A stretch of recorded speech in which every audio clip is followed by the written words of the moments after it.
Assalamualaikum warahmatullahi wabarakatuh. Dengan saya lagi Rani Nasiratul Hafidah. Saya dari Gugus Depan SDN 1 Parijatan Wetan. Alamat saya di Purwoharjo. Pada hari ini saya ingin menjawab pertanyaan atau menjawab tugas yang ke-7 materi ragam upacara.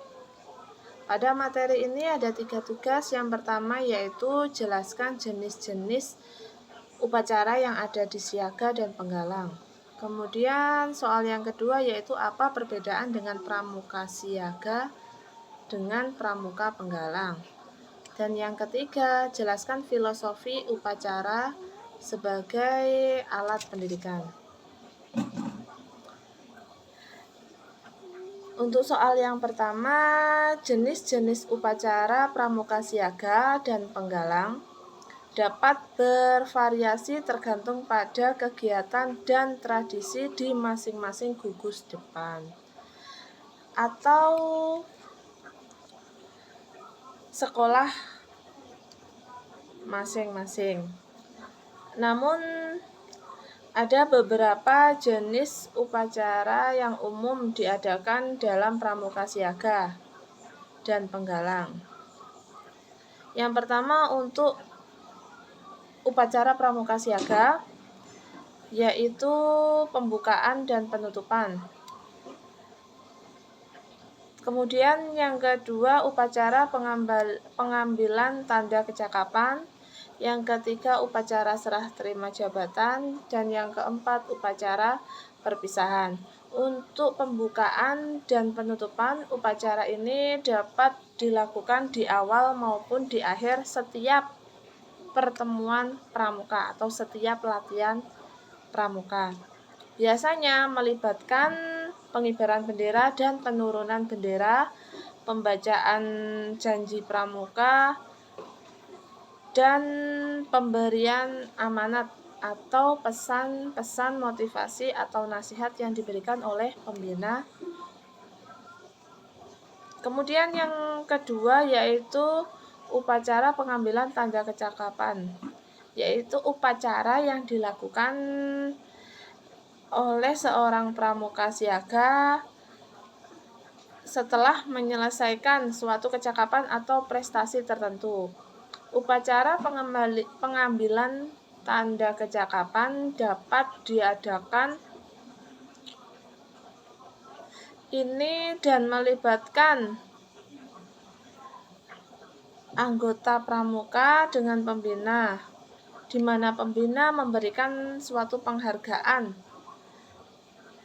yang diberikan setelah seorang anggota mencapai suatu prestasi. Kemudian yang ketiga yaitu upacara serah terima jabatan. Upacara serah terima jabatan dapat terjadi karena perubahan jabatan atau kepemimpinan dalam gugus depan. Kemudian yang terakhir yaitu upacara yang ada di siaga yaitu upacara perpisahan.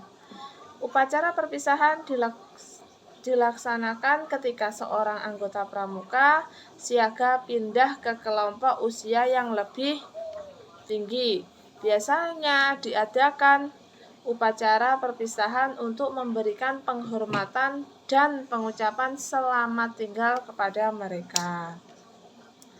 Upacara ini biasanya merupakan momen emosional di mana anggota pramuka dapat berbagi kemenangan dan memberikan ucapan terima kasih. Sedangkan upacara penggalang seperti dalam pramuka siaga, upacara pembukaan dan penutupan juga dilakukan di awal maupun di akhir pertemuan. Untuk kegiatan pramuka penggalang, hal ini biasanya melibatkan pengibaran bendera dan penurunan bendera, pembacaan janji pramuka, dan pesan-pesan atau amanat oleh pembina. Kemudian upacara penerimaan tamu. Upacara penerimaan tamu yaitu dilakukan jika ada tamu istimewa atau pejabat yang mengunjungi gugus depan atau unit pramuka penggalang. Upacara penerimaan tamu dapat diadakan. Ini melibatkan sambutan, kemudian ada penghormatan, kemudian ada presentasi kegiatan oleh anggota pembina pramuka.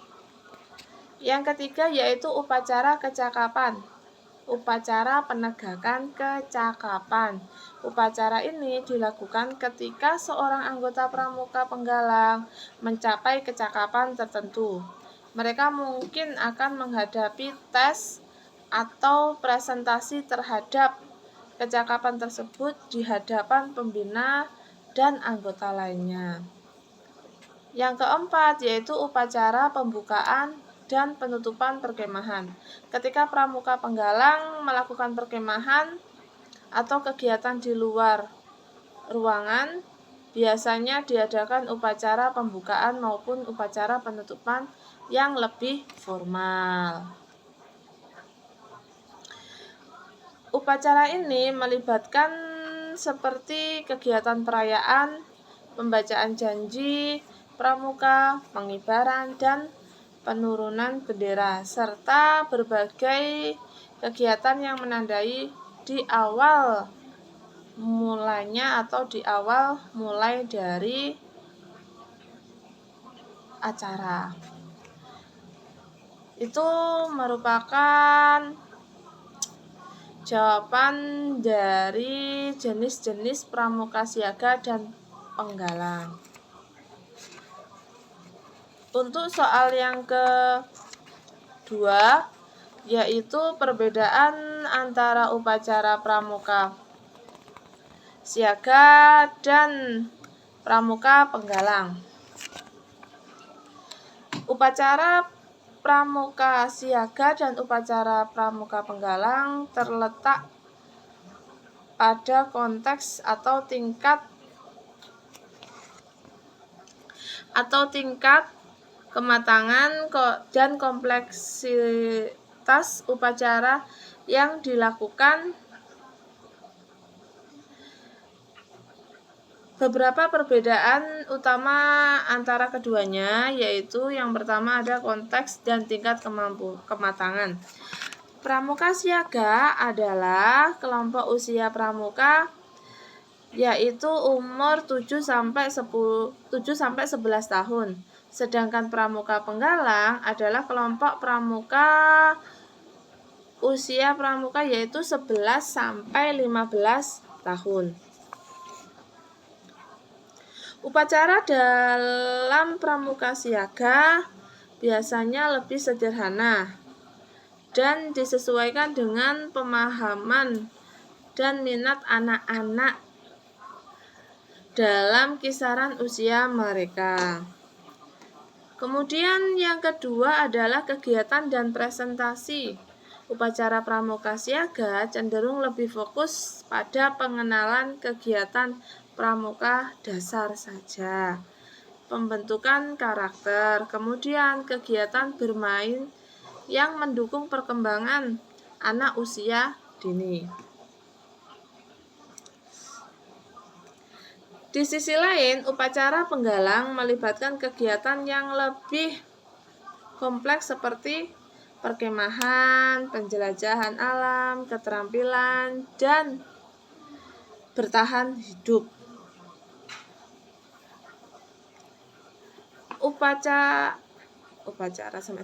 Kegiatan dan presentasi itu dalam penggalang penerapannya yaitu dengan nilai-nilai kepemimpinan dalam kegiatan mereka. Kemudian yang ketiga, peran pembina dan ketertiban anggota. Dalam upacara pramuka siaga, peran pembina lebih dominan dalam memandu dan memfasilitasi upacara. Sementara anggota pramuka siaga terlibat dalam ekspresi diri mereka secara individu atau sebagai bagian dari kelompok. Di pramuka penggalang, anggota terlibat secara aktif dalam perencanaan, pelaksanaan, dan evaluasi jalannya upacara. Dan seorang pembina berfungsi sebagai fasilitator yang mendukung pengembangan kepemimpinan dan kemampuan anggota. Kemudian yang keempat adalah kompleksitas dan simbolisme. Upacara pramuka penggalang biasanya lebih kompleks dalam perencanaan dan pelaksanaan.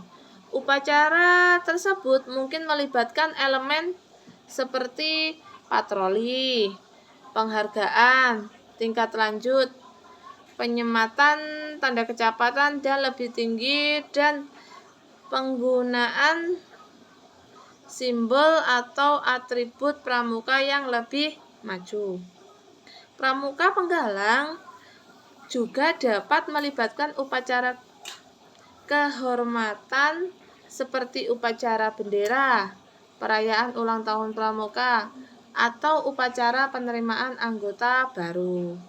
Meskipun ada perbedaan yang konteks dan kompleksitas, baik upacara pramuka siaga maupun upacara penggalang, tetapi mereka keduanya mempunyai tujuan, yaitu untuk membentuk karakter, nilai, keterampilan anak-anak dan remaja dengan cara yang menyenangkan dan mendidik. Untuk soal yang ketiga, yaitu jelaskan filosofi upacara sebagai alat pendidikan. Filosofi upacara sebagai alat pendidikan memiliki landasan kuat dalam pendekatan pendidikan holistik. Upacara dalam konteks pendidikan tidak hanya menjadi sebuah acara seremonial semata, tetapi juga menjadi sarana yang efektif, sarana yang mengembangkan nilai-nilai, keterampilan, dan sikap positif pada individu. Kemudian ada beberapa aspek filosofi sebagai alat pendidikan. Yang pertama yaitu pembentukan identitas dan penerimaan. Kemudian yang kedua, pembelajaran nilai dan estetika. Kemudian yang ketiga, pengembangan disiplin dan kemandirian. Yang keempat, penguatan rasa kebersamaan dan solidaritas. Kemudian yang kelima, peringatan dan penghargaan. Untuk yang pertama yaitu pembentukan identitas dan penerimaan, upacara membantu individu untuk merasa terhubung dengan kelompok atau komunitas tertentu. Melalui upacara, mereka diperkenalkan pada nilai-nilai tradisi, budaya yang dijunjung tinggi dalam kelompok tersebut.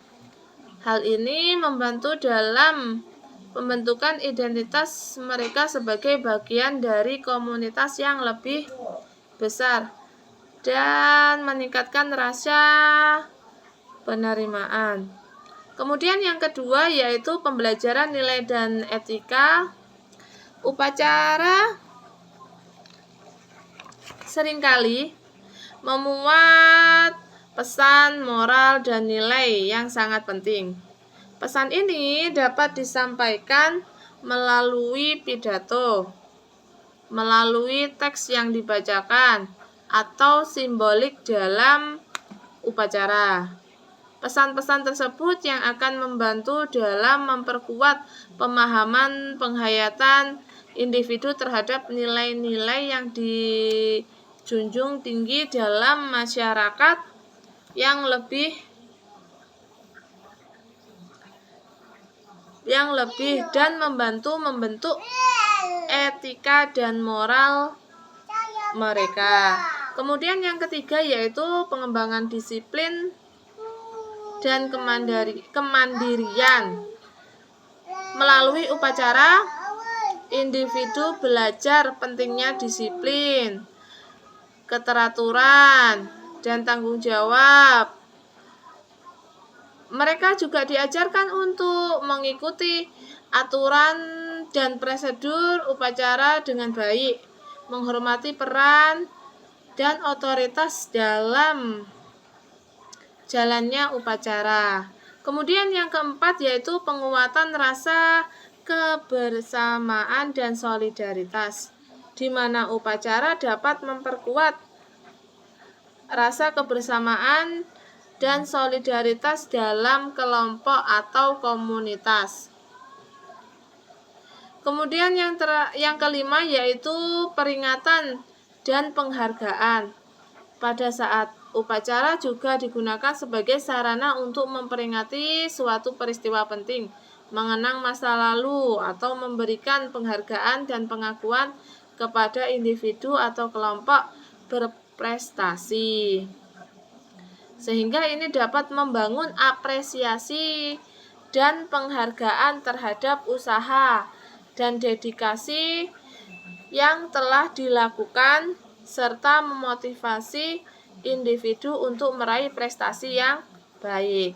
Biasanya peringatan atau penghargaan seperti kita melakukan upacara untuk memperingati hari jadi pramuka dan lain-lain.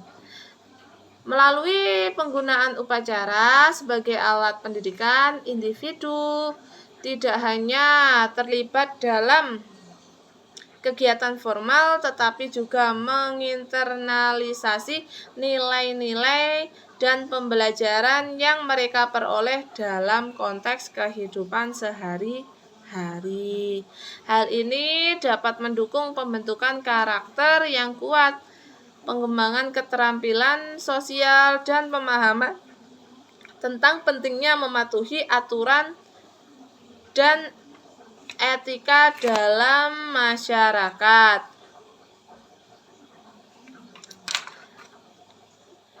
Seperti itu penjelasan saya tentang tugas 7, yaitu materi ragam upacara. Sekian dari saya. Wassalamualaikum warahmatullahi wabarakatuh.